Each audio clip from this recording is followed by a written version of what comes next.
Hello, YouTube, and welcome back to another book review from me, your host, Logan Albright. This week, I'm talking about a slightly more obscure Russian novel from the 19th century, which I had never heard of before, called A Hero of Our Time, or in Russian, Герой нашего времени, by Mikhail Lermontov. As people have known, if they have been watching my channel, I have a complicated history with Russian literature. I studied Russian in college. I didn't like anything that I read apart from Gogol because there was a lot of very depressing, a lot of Soviet era stuff and a lot of, very bleak stuff. It's not really my favorite style of writing. But I'm finding that I'm enjoying the earlier stuff more. I'm enjoying the more romantic period of writing, but kind of before the like Dostoevsky and Tolstoy took over, and then before the Soviet period.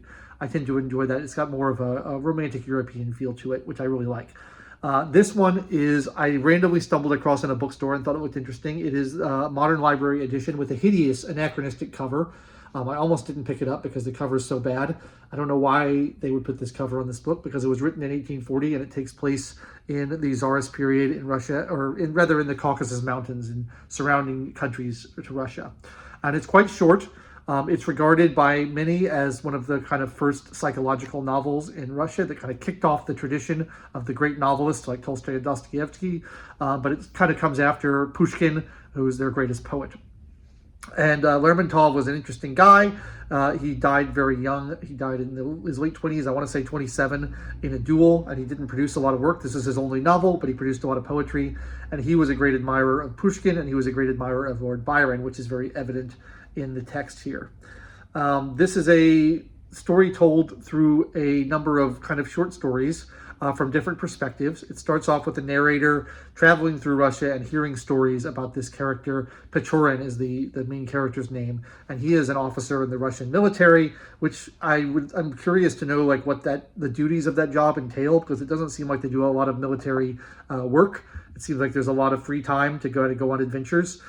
Which is what we are told of here. But apparently he's an officer in the Russian military, which is why he's carousing around the Caucasus Mountains. And he's sort of an anti-hero, or sort of a Byronic hero, in that he is kind of wild and untamed and self-interested, individualistic, and kind of dismissive or contemptuous of other people. Very kind of a lone wolf character.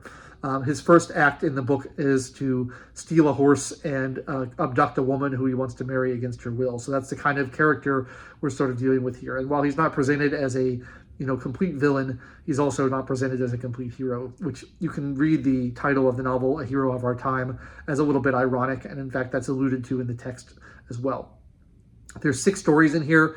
And what's interesting about them is that they're from different points of view. So we start off with the narrator kind of hearing from another military official stories about this guy, and then later he comes into possession of the Pechorin's notebooks, his diary entries, and he publishes those. So you kind of get Pechorin in his own words, and that's quite interesting as well. So I think Lermontov does a really good job of splitting up the voices of the narration between different characters, and each section, even in translation, sounds a little bit different from the others because they're being told from different points of view from different characters.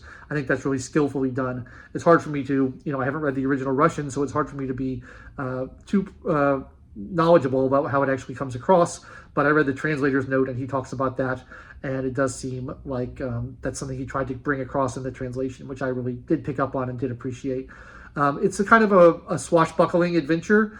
There's a lot of, riding on horses and racing and duels and, fighting that happened in this wild, kind of untamed mountainous region, which is a lot of fun. I much prefer that to kind of the more pedestrian city-dwelling stories of Tolstoy.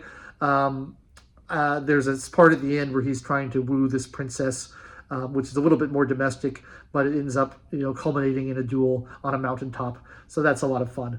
I find that there's something about like Tsarist Russia, like early 19th century Russia, that feels very medieval to me. I know it's not medieval; it's much later than that. But there's something about it that there's a kind of these dark forests and this kind of untamed wilderness and this a little bit of savagery going on. It just feels very old-fashioned and very medieval, and I really liked that feeling. The kind of shadowy, the inns with the fires and the lights flickering on the walls and all these stops along the road, and you meet all these different travelers. It's very adventurous and very wild and very pagan, and I find that very appealing. I mentioned that as well when I was reading Gogol's Dead Souls. It has a very similar feeling, and it's almost gothic in the way that it's written. Although this is, much more adventure-y than most Gothic novels, which tend to be a little bit more sedentary, set in castles or villas or whatever. This is traveling across the mountainous landscape.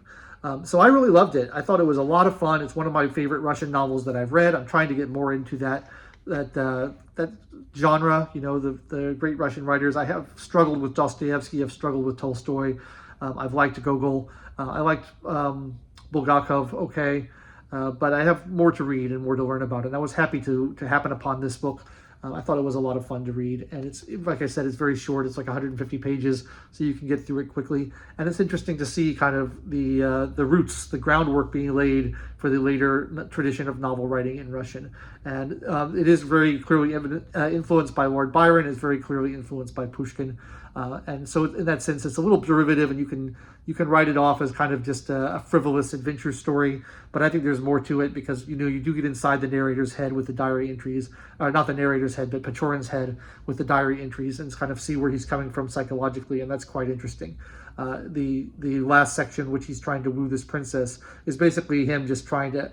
He doesn't really care about the princess. He's trying to just get one up on this other officer who he has contempt for and finds unlikable. He just wants to beat him and make him feel bad about himself. And so he plays all these psychological games to try to one up this guy, and that's quite interesting. So and it's interesting to have someone who's not a black and white hero, who's sort of a wicked, rascally sort of character, but not entirely a villain either. It's a little bit of a mixture of that, a more complex character. So I really liked it. Like I said, it's the only novel that Lermontov published, because he died shortly thereafter in a duel, but it's well worth your time reading it if you are a fan of Russian literature. I don't think I was introduced to this writer in my Russian degree at all in college, but I may have read one of his poems or something. I don't really remember. But it just randomly happened upon it in a bookstore. And so I love when that happens. I love when you find really cool books that you just weren't expecting to come across just through browsing. And it's one of the things that I think online shopping has sort of taken from us a little bit. Although as much as I love online shopping, and I do it all the time, it's nice to go to a physical space and just look around and browse until you find something that looks good. And I discover stuff that way all the time. So that's my review of A Hero of Our Time by Mikhail Lermontov. If you enjoyed this review, please like the video, subscribe to the channel, click the bell for notifications, and check back every Wednesday for another book review. I'm now also supplementing these with album reviews from the year of 1973, which has been a special project of mine, and I'll be trying to put out one of those a week as well on Thursdays, so check back tomorrow for one of those. Until then, I've been your host, Logan Albright. Thanks so much for watching, and I'll catch you next time.